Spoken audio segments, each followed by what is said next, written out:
Le but de cette petite vidéo, c'est de comprendre un peu mieux qu'est-ce que c'est qu'une boucle tant que en langage informatique, en Python. Hein.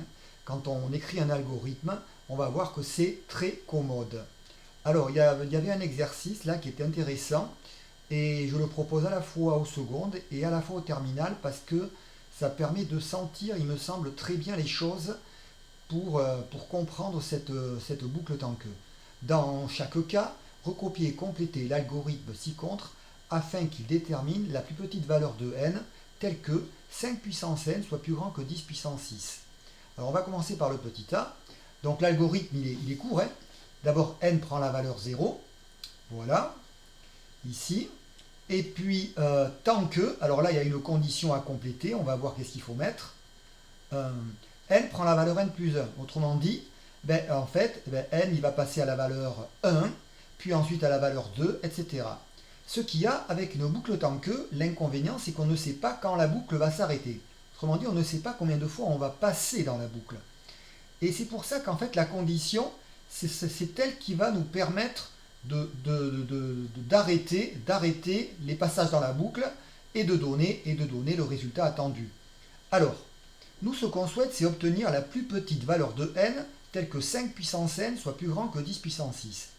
Alors, pour comprendre un peu les choses, j'ai utilisé un tableur, LibreOffice Calc en particulier, et puis j'ai placé ici tous les entiers naturels de 0 à 11, avec une petite recopie de formule, tout simplement. Hein. Et puis, dans la deuxième colonne, alors ça c'est pour le petit a, hein, tout simplement. Pour l'instant, on répond à la question petit a. On va avoir ici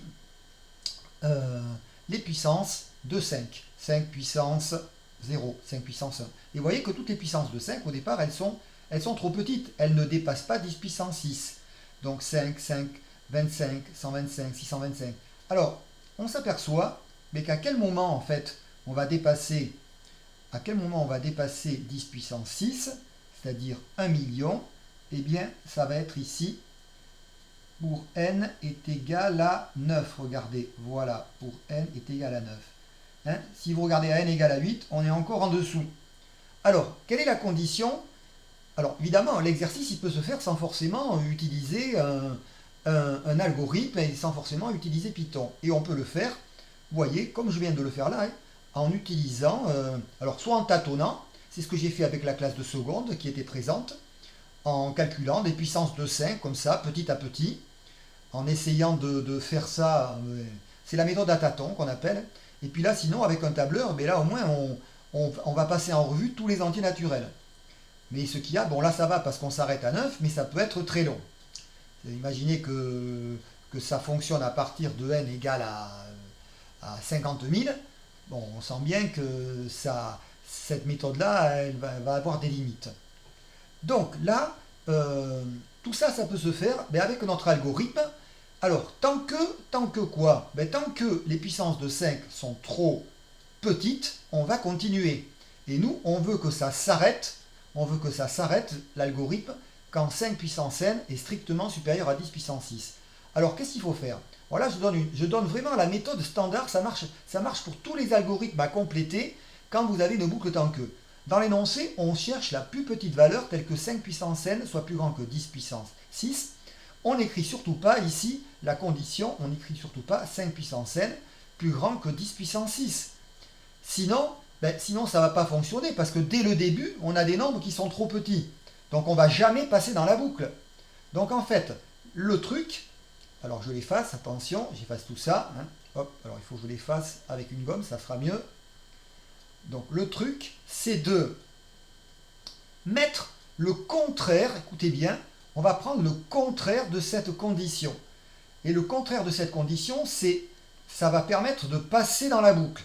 Et en fait, on va s'arrêter quand on aura le contraire du contraire de la condition. Alors qu'est-ce que c'est le contraire du contraire de la condition? On va s'arrêter quand 5 puissance n est plus grand que 10 puissance 6. Alors regardez, c'est facile à compléter, on met tant que 5 puissance n, alors le contraire, est inférieur ou égal à 10 puissance 6, d'accord? Donc là, je vais l'écrire un peu mieux. Donc là, tant que les puissances de 5 sont trop petites, ben, on continue, on va augmenter la valeur de n. Et puis qu'est-ce qui va se passer?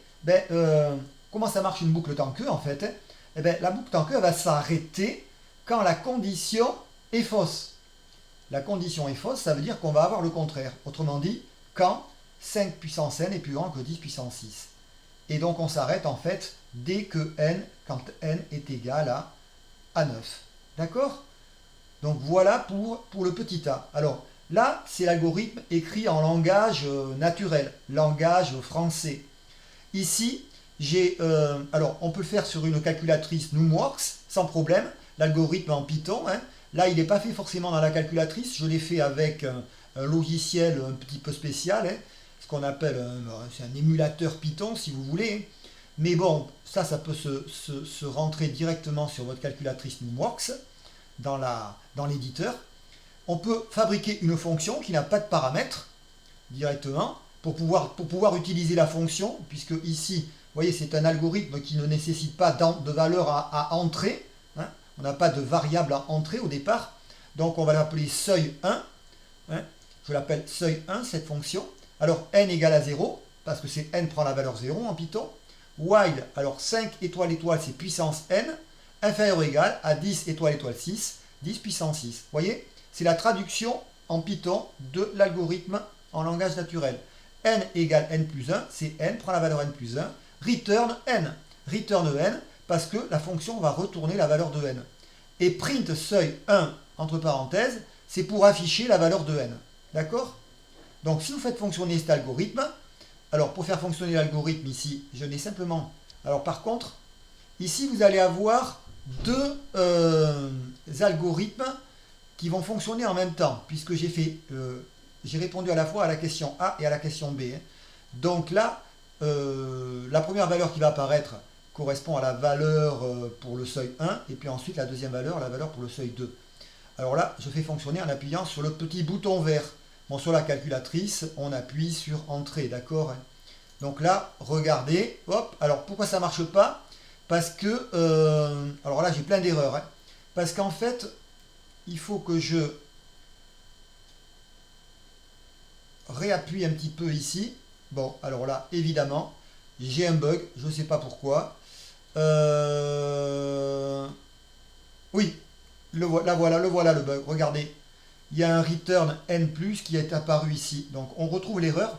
Hein. C'est pareil sur la calculatrice. Hein. Vous avez une erreur qui est indiquée ici avec une petite croix rouge. Je la sors, je valide, hop, et là, regardez, voilà, 9. Ça veut dire que seuil 1 m'a donné 9. Que fait cet algorithme? Il fait exactement ce qu'a fait le tableur ici. Ce qu'il y a, c'est encore mieux l'algorithme. Parce qu'en fait, il ne continue pas après à calculer les puissances de 5 au-delà de 5 puissance 9. Il s'arrête automatiquement. Donc c'est pour ça qu'un algorithme est plus intéressant qu'un tableur, quoi, pour résoudre un tel exercice. Deuxième question, on cherche la plus petite valeur de n, telle que 0,8 puissance n soit strictement inférieure à 0,001. Alors je dis là, pour les terminales, ça vaut le coup peut-être d'attendre, de couper et d'essayer tout seul de réfléchir à la condition qu'il faut mettre dans l'algorithme pour obtenir la plus petite valeur de n possible, pour répondre à cette question petit b. Alors j'efface, voilà. Là, qu'est-ce qui se passe? Alors je l'ai fait avec le tableur aussi pour que vous compreniez. Cette fois-ci, les puissances de 0,8, eh bien, elles vont décroître de plus en plus. C'est-à-dire 0,8 puissance 0, ça fait 1. 0,8 puissance 1, ça fait 0,8. 0,8 puissance 2, 0,64. Regardez ce qui se passe. On a des nombres qui sont de plus en plus petits. En fait, ils se rapprochent, si vous regardez bien, ils se rapprochent de 0. Hein, alors là, les terminales, pour les terminales, vous savez bien que ça veut dire que la suite 0,8 puissance n converge vers 0. Hein, c'est une suite géométrique de raison entre -1 et 1. Sinon, pour les secondes, c'est facile à comprendre. Hein. Il suffit de regarder dans la colonne, c'est les nombres qui vont se rapprocher de 0. S'ils vont se rapprocher de 0, ça veut dire qu'au bout d'un moment, eh bien, il y a une première puissance de 0,8 qui va être plus petite que 0,001, c'est-à-dire 10 puissance -3. Donc, alors là, évidemment, vous voyez qu'on est loin, même à n égale à 13, on est loin d'avoir un nombre assez petit. Hein, on n'est pas en dessous de 10 puissance -3. Donc, là, le tableur, évidemment que j'aurais pu continuer, rajouter des lignes, mais c'est là que notre algorithme en Python ou en langage naturel va être utile. Alors, on veut que l'algorithme s'arrête quand on a cette condition. Donc, ça veut dire que l'algorithme va continuer, alors avec notre boucle tant que, ou notre boucle while, c'est pareil, en Python, eh bien il faut mettre la condition contraire de ce que l'on souhaite. On va mettre tant que 0,8 exposant n supérieur ou égal à 0,001, n prend la valeur n plus 1. Voilà. Vous voyez, c'est vraiment le même principe que pour le petit a. Donc là, je mets ici colonne petit b. Voilà. Alors là, il faudrait continuer. Et pour avoir la valeur de n qui fonctionne, donc là, j'appelle l'algorithme seuil 2, sans paramètres. Mais bon, alors on peut taper, c'est un algorithme, ça ressemble tout à fait au précédent. N égale à 0, while 0,8 puissance n en Python, étoile étoile n, supérieur ou égal à 0,001, 2 points. Alors on n'oublie pas les 2 points en Python, on se rappelle, là, n prend la valeur n plus 1, return n. Seuil, print seuil de n. Voilà. Et évidemment, je l'ai fait fonctionner avant, puisque les deux algorithmes fonctionnent en même temps. Les deux algorithmes seuil 1, seuil 2 fonctionnent en même temps. D'accord? Et on a bien 31. Donc là, bon, c'est encore 31, ça pouvait se trouver encore, on aurait pu trouver la valeur n égale 31 en tâtonnant. Mais, bon, imaginez qu'on recommence, tiens, je vais le faire ici, au lieu de mettre plus petit que 0,001, je rajoute 0,00001. Regardez, alors là, on est à 52. Et puis après, ben, si je prends des valeurs, des nombres qui sont encore beaucoup plus petits ici, eh bien on va trouver un entier naturel ici qui va devenir de plus en plus grand. Il va falloir aller chercher beaucoup plus loin en fait dans les puissances de 0,8 puissance n pour pouvoir être en dessous d'une valeur très très très petite. Voilà. Donc là, j'espère que ça permet de comprendre un peu la boucle tant que à tout le monde. Parce que c'est vrai que c'est pas difficile, c'est souvent demandé de compléter ici la condition, et en fait il suffit d'analyser l'énoncé et de marquer le contraire de ce que l'on a dans l'énoncé, de ce qui nous est demandé. Voilà.